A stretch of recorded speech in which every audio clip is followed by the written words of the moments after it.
If, in rush hour traffic, you can remain perfectly calm, if you can see your neighbors travel to fantastic places without a twinge of jealousy, if you can love everyone around you unconditionally, and if you can always find contentment just where you are, then you're probably a dog, right? We hold ourselves to these unrealistic standards of perfection, and then we judge ourselves when we don't live up to them. The thing is, we're not supposed to be perfect. Perfection isn't possible, but transformation is. All of us have the capacity to change, to learn, and to grow, no matter what our circumstances. As a professor and scientist, I study how people change, how people transform. And one of the most effective vehicles I've found is mindfulness. My own journey into mindfulness was unexpected. When I was 17, I had spinal fusion surgery, a metal rod put in my spine. I went from a healthy, active teenager to lying in a hospital bed, unable to walk. And during the many months of rehabilitation, I tried to figure out how to live in this body that could no longer do what it used to. The physical pain was difficult, but worse was the fear and the loneliness, and I simply didn't have the tools to cope. So I began searching for something that could help, and eventually this search led me to a monastery in Thailand for my first meditation retreat. At the monastery, the monks didn't speak much English, and I didn't speak any Thai, but I understood mindfulness had something to do with paying attention in the present moment. My only instruction was to feel the breath going in and out of my nose. So I began. 1 breath, 2 breaths. My mind wandered off. I brought it back. 1 breath, 2 breaths. It wandered again, sucked into the past or lost in the future. And no matter how hard I tried, I just couldn't stay present. Now this was frustrating because I thought meditation was supposed to feel like this, and instead it felt more like this. Right? Being present isn't so easy. In fact, check it out for yourself.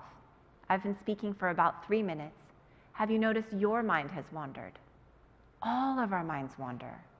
Research from Harvard shows the mind wanders on average 47% of the time. 47%. That's almost half of our lives that we're missing, that we're not here. So part of mindfulness is simply learning to train the mind in how to be here where we already are. Like right now. Let's practice together. Allow your eyes to close and just feel your feet on the floor.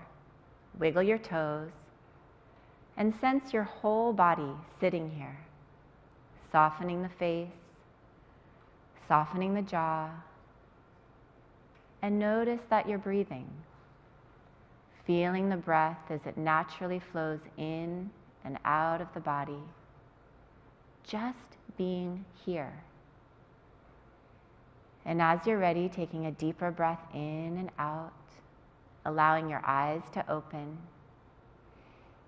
So, back at the monastery, I was trying hard to do just this, to just be present. But no matter how hard I tried, my mind kept wandering off. And at this point, I really started to judge myself. What is wrong with you? You're terrible at this. Why are you even here? You're a fake. And then not only was I judging myself, I started judging everyone. Even the monks. Why are they just sitting here? Shouldn't they be doing something? Thankfully, a monk from London arrived who spoke English. And as I shared with him my struggles, he looked at me and said, "Oh dear, you're not practicing mindfulness. You're practicing judgment, impatience, frustration." And then he said 5 words that have never left me. What you practice grows stronger. What you practice grows stronger. We know this now with neuroplasticity. Our repeated experiences shape our brain. We can actually sculpt and strengthen our synaptic connections based on repeated practice. For example, in the famous study of London taxi drivers, the visual spatial mapping part of the brain is bigger, stronger. They've been practicing navigating the 25,000 streets of London all day long. When you look at the brains of meditators, the areas related to attention, learning, compassion grow bigger and stronger. It's called cortical thickening, the growth of new neurons in response to repeated practice. What we practice grows stronger. The monk explained to me that if I was meditating with judgment, I was just growing judgment.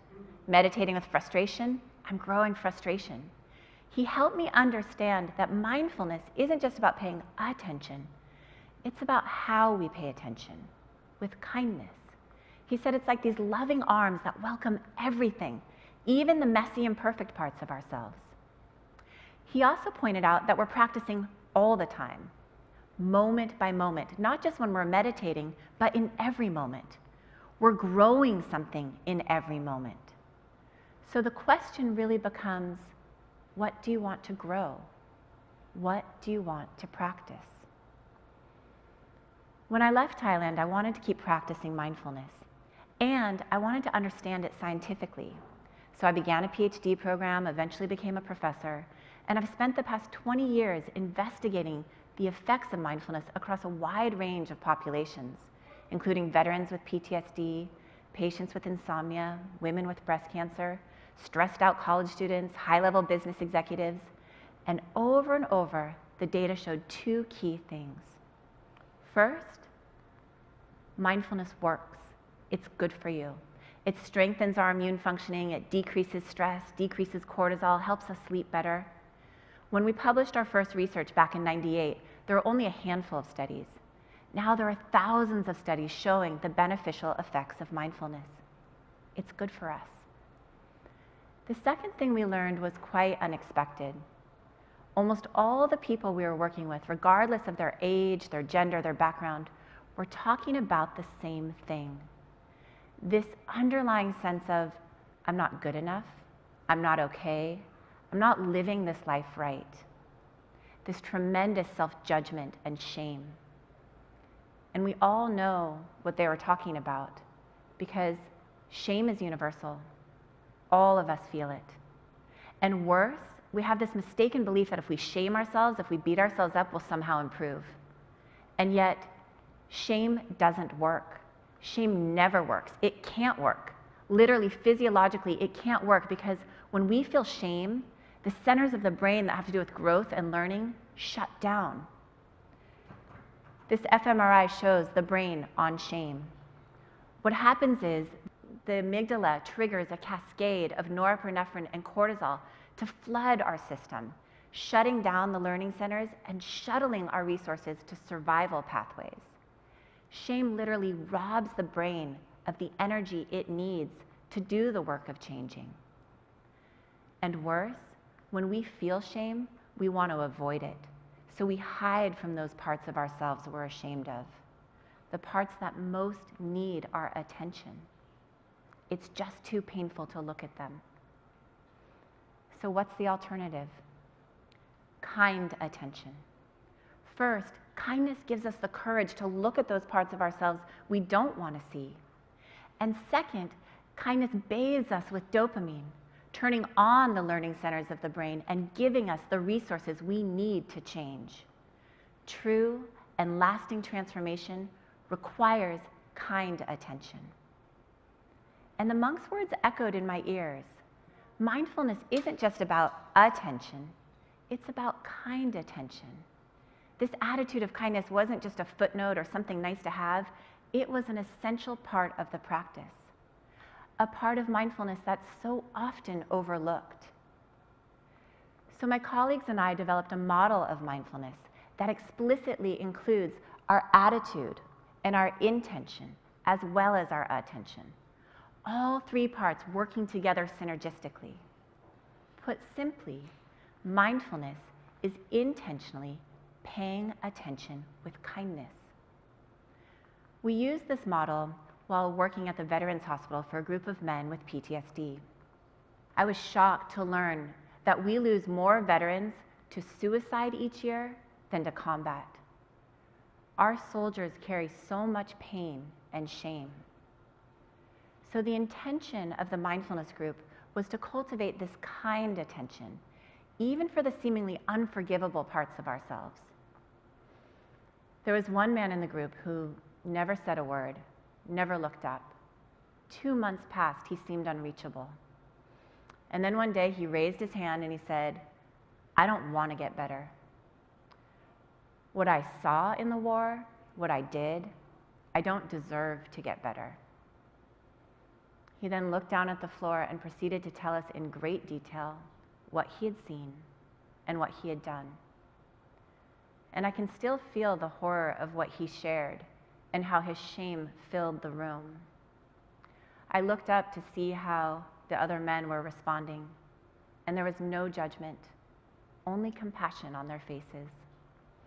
I invited him to look up and to witness this compassion and this kindness.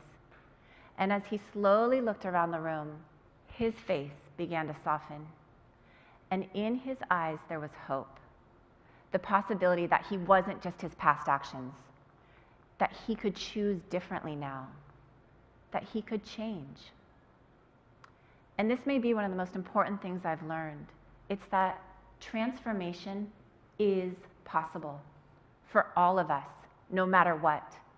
And it requires kind attention, not shame. And this kind attention takes practice. It takes lots of practice. I want to share with you a simple practice that continues to help me. Some years ago, I was going through a difficult divorce, and I'd wake up every morning with this pit of shame in my stomach. My meditation teacher suggested an explicit practice of kind attention. She said, how about saying, I love you, Shauna, every day? I thought to myself, no way. It felt so contrived. She saw my hesitation and suggested, how about just saying good morning, Shauna? Oh, and try putting your hand on your heart when you say it. It releases oxytocin. It's good for you, you know. She knew the science would win me over. So the next day, put my hand on my heart, took a breath, and said, good morning, Shauna. And it was kind of nice. I continued to practice, and a month later when I saw her, I admitted how helpful it had been. Wonderful, you've graduated, she said. Now, the advanced practice. Good morning, I love you, Shauna. So the next day, put my hand on my heart, anchored myself, and said, good morning, I love you, Shauna. I felt nothing, except maybe a little ridiculous, but definitely not love. But I kept practicing because, as we know, what we practice grows stronger. And then one day I put my hand on my heart, took a breath. Good morning, I love you, Shauna. And I felt it. I felt my grandmother's love. I felt my mother's love. I felt my own self-love. And I wish I could tell you that every day since then has been this bubble of self-love and I've never felt shame or judgment again, and that's not true. But what is true is this pathway of kind attention has been established, and it's growing stronger every day. So I want to invite you tomorrow to put your hand on your heart and say good morning. And if you're really brave, good morning, I love you. Thank you.